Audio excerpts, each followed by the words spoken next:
खबर एक्सप्रेस के दर्शकों, पिछले कुछ रोज से कर्नाटका के कुंद्रा शहर और दूसरी जगहों पर कॉलेज में मुस्लिम फीमेल स्टूडेंट पर जुल्म किया जा रहा है। मुस्लिम लड़कियों से कहा जा रहा है कि अगर आपको कॉलेज में पढ़ने आना है तो अपना हिजाब यानी कि बुर्का उतार कर आना होगा। आप जो आज कैंपेन रखा गया था, सिग्नेचर कैंपेन जो हिजाब के मसले को लेकर रखा गया था, तो आप लोगों का इसके बारे में क्या बोलना? पहले मैं आपसे ही पूछती हूँ, ये मुल्क के आइन के खिलाफ है या नहीं, ये बताइए। हर किसी को आज़ादी है ना कि अपनी पसंद का लिबास पहन सके। अभी इन लोगों ने बच्चों को भगवा पहना के भेज दिया कि आप स्कार्फ डाल के गले में भेज दिया, तो आप बच्चों में डिस्क्रिमिनेट पैदा कर रहे हैं ना। आप बच्चों को अब तक 20-25 सालों से वो स्कूल चल रहे हैं। आज कोई नई स्कूल नहीं है कि कल महीनों में खुली है। अब तक बच्चियां वहाँ इसी तरह जाती रही हैं, अब तक ये ख्याल नहीं आया। अब क्यों? जब से ये बीजेपी गवर्नमेंट आई है तब से ये ख्याल क्यों हो रहा है? हर किसी के में तफर्रुका क्यों डाला जा रहा है? अभी आप लोग बोलते हो कि अगर हम बच्चियां इस हिजाब पहन कर आएंगी तो हम भी स्कार्फ पहन कर आएंगे। हिजाब हमारा ट्रेडिशन है, हमारा मज़हब कहता है हमको हिजाब पहने, इसलिए हम हिजाब पहनते। आपके ट्रेडिशन में नहीं बोला गया है कि बच्चों को भगवा डाल के पहनो।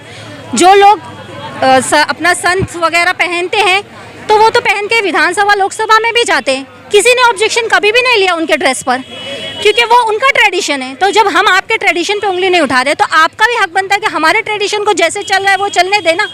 हिजाब पहनने से किसी को क्या प्रॉब्लम? अगर हमारी बच्चियां अपने आप को छुपा के रखना चाहती है तो उससे किसी को नुकसान तो नहीं हो रहा ना, कोई ज़ख्मी नहीं हो रहा है, किसी का कुछ भी नुकसान नहीं हो रहा है, तो फिर ऐसा नहीं करना चाहिए ना। Yeah, hi, I'm Aksa Khan and I'm the student, and whatever is going on, it's really disturbing. It's really I'm getting angrier day by day. The students are getting angrier day by day. This is what Indian government wants? No, this is truly wrong what's happening. ये गलत है और हम गलत के against है। No matter what religion you are, you should not do this. Government ideology bar bar attack करेगी, हम नहीं सुनेंगे। From Jamia students to now on hijab, this is not done. This is not done. Stop government, stop. We did not elected you for this. We did not elected you to oppress us. We elected you for serving us, for making this country better. This is not what we want. This is not we want. I'm warning you. The youth is warning you. Today the video was why it was very disturbing and it was very disgusting. तुम लड़कियों, तुम लोग लड़कियों की इज्जत करनी सीख लीजिए। तुम लड़की को परेशान कर रहे हो। You're not sexually abusing her, but you're mentally abusing her, which is wrong. आप एक चीज़ और देखने में आई है कि जैसे आज कोरोना के चलते मास्क कंपलसरी किया गया है, तो हिजाब से फिर ये लोगों का एतराज़ क्यों होना चाहिए? इसके बारे में आपका क्या कहना है? अभी मासी हो गया ना, वो भी हिजाब पहनने में तो है ना, और कुछ बोलना ना। कहीं ना कहीं ये हिजाब का या किसी भी तरीके से हर चीज़ों का लेंगे तो कहीं ना कहीं मुस्लिम को ये हर चीज़ें टॉलरेट करनी पड़ रही है। हर जगह हर चीज़ों में लिया जाए, वो हिजाब है या किसी भी चीज़ में लिया जाए, ये लोगों को मुस्लिम को हर तरह से बैंड करना है हर जगह। और जो ये हमारे संविधान है ये इसकी इजाज़त नहीं देता है। हमारे इंडिया में जो हम इंडिया में रहते हैं, ये एक आज़ाद मुल्क है। यहाँ पे हर किसी को रहने की आज़ादी है, हर किसी को बोलने की आज़ादी है। आप मास्क पहनना भी मना कर दो, आप मास्क पहनना मना कर दो। अगर आप हिजाब को मना कर रहे हो तो मास्क पहनना मना करो, फिर देखते हैं। पहली बात तो हिजाब बैन कुछ होता ही नहीं है, क्योंकि मेरी कंट्री, मेरा कॉन्स्टिट्यूशन मुझे ये राइट देता है through article 15। Government is not educated, they don't know about Article 15. Go government and search about Article 15 and go and learn about it. हमारे साथ में स्टूडेंट्स भी मौजूद हैं, हम उनसे भी बात करते हैं। वो जो जैसे कि हिजाब के ऊपर पहले बैन लगाया गया, बैन हटा दिया गया, फिर बच्चों को दूसरी क्लास में बिठाया गया, तो इससे क्या बच्चों के ऊपर पढ़ाई पे असर, इनकी इक्वलिटी पे असर?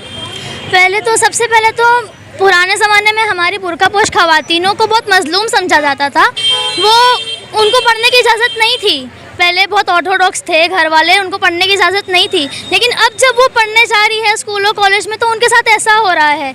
ये बात है, हिंदुस्तान में जब भी कोई मसला पैदा होता है उसको मज़हब से जोड़ देते हैं। ऐसा नहीं करना चाहिए।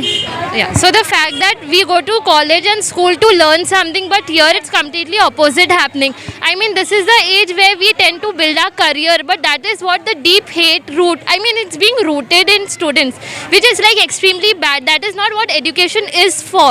I mean, there are professors, there are principals who should teach, I mean, a religious tolerance. This is not possible. You cannot you cannot put a seed of hate in front of so many people. So yeah, that is it. If education is this, then it's better. We don't need education. If education doesn't make you literate, then I mean, there is no point. You are just some rote learner who know ABCD, but you don't know how to tolerate religion. That's like not accepted. We should have that freedom to practice our own religion without any reasoning that why we do it, why we don't do it. Ma'am, एक तरफ के जामिया के ऊपर attack हुआ, दूसरी तरफ फिर 3 तलाक के ऊपर अटैक हुआ, और आप जाके हिजाब के कहीं ना कहीं ये पॉलिटिकल स्टंट तो दिख रहा है कि मुसलमानों को दबाने के लिए दिख रहा है। पर क्या कर सकते हैं, हमने इलेक्ट किया है ना, हमारी भी गलती है सरकार को इलेक्शन में जिताने के लिए, हमारी पूरी गलती है। आई वॉन्ट दिस कि ये बैन हटे, और ये बैन है भी नहीं। I don't believe it as a ban. बिल्कुल मुसलमानों को हर तरह से हमेशा टारगेट किया जाता है। इससे पहले भी बुर्के के ऊपर पाबंदी लगाई गई थी कि नकाब नहीं है, लेकिन कोरोना जैसी महामारी के आने से मास्क भी आ गया।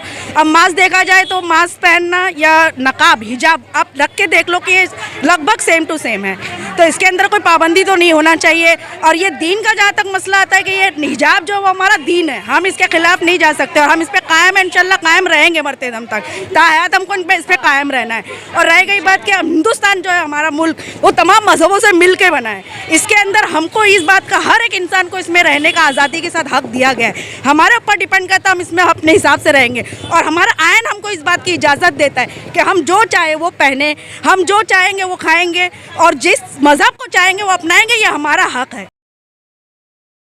हया से हुस्न की कीमत दो चंद होती है, हया से हुस्न की कीमत दो चंद होती है, जो ना हो आप तो मोती की आबरू क्या है। मैं कर्नाटक हुकूमत से ये मुतालबा करती हूँ कि वो बेहिजाब जो बच्चियाँ हिजाब को लेकर लड़ाई लड़ रही हैं उनका सपोर्ट करें और उनके हक़ में फ़ैसला करें, क्योंकि वो बच्चियाँ अपनी जान की बाजी लगाने को तैयार हैं, लेकिन बेहिजाब होना उन्हें मंजूर नहीं है। और कर्नाटक हुकूमत जो है वो हिंदुस्तानी आइन की ख़िलाफ़ वर्जी करके लापरवाही का मुजाहरा कर रही है। और हिंदुस्तान की जितनी भी औरतें हैं, और पर्दा जो है हमारी तहज़ीब का एक अटूट हिस्सा है, और हम चाहते हैं कि पर्दे में रहकर अपनी तालीमात को उन बच्चियों को न रोकें और उनके मुस्तक़बिल को ख़तरे में न डालें। और हुकूमत कर्नाटक से बिल्कुल हम ये मुतालबा करना चाहते हैं कि वो जल्द से जल्द इस संगीन मसले का हल निकाले और बच्चियों के हक़ में बेहतर फ़ैसला करें। अभी आप लोग सरकार से क्या मांग है? सरकार से यही मांग है कि ये जो कर्नाटक में हो रहा है, जबरन बच्चों के ऊपर जुल्म हो रहा है, उसके खिलाफ़ वो एक्शन ले। और हमारी तो महाराष्ट्र सरकार अल्हम्दुलिल्लाह हम अल्लाह के बहुत बड़े शुक्रगुजार हैं कि हमारा जो सीएम है उद्धव ठाकरे जी, वो एक पढ़े लिखे इंसान है, और माशाल्लाह वो सेक्युलर जहन के, अब तक उन्होंने बाकायदगी से सेक्युलरिज्म का ही मुजाहरा किया है। तो हम उनसे उम्मीद करते हैं कि वो इसके खिलाफ़ कुछ बोलें। ये जो भी आप लोग कर रहे हो, यू बेटर स्टॉप। आप हमें मेंटली अब्यूज़ कर रहे हो। फ्यूचर ऐसे देश का आगे नहीं बढ़ेगा, फ्यूचर ऐसा देश का आगे नहीं बढ़ेगा। You better stop. आज कर्नाटका में जिस तरह से एक बच्ची जो बुरखा नशीन थी, उसके पीछे लोगों ने पूरा मॉब की शक्ल में पीछे भागते हुए अलग अलग तरह के नारे लगा के उसको परेशान किया, ये एक शर्मनाक बात है। और पूरा देश मेरे ख्याल से आज देख रहा है कि किस तरह से कॉन्स्टिट्यूशन जो है उसके खिलाफ ये काम हो रहा है। उस लड़की की हिम्मत को सलाम, उस लड़की ने आज हम सबकी हिम्मत बढ़ा दी। उस लड़की के साथ हम सबको खड़ा होना चाहिए। वो आज सिंबल है हमारे दर्द का कि देश में इस तरह से, हिंदुस्तान में जहाँ हर किसी को अधिकार है अपने रिलीजन की प्रैक्टिस का, वहाँ पे लोग कानून तोड़ के एक अकेली लड़की के पीछे इस तरह से दौड़ रहे।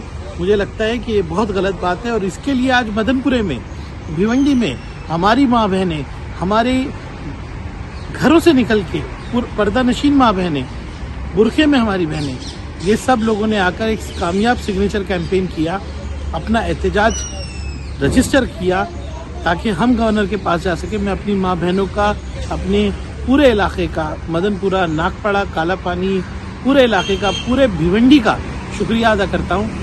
और इसी तरह से हमको उस लड़की के साथ खड़ा रहना है। तो आज वो सिंबल बन गई है हमारे प्रोटेस्ट का, उसकी हिम्मत बढ़ाने की ज़रूरत है।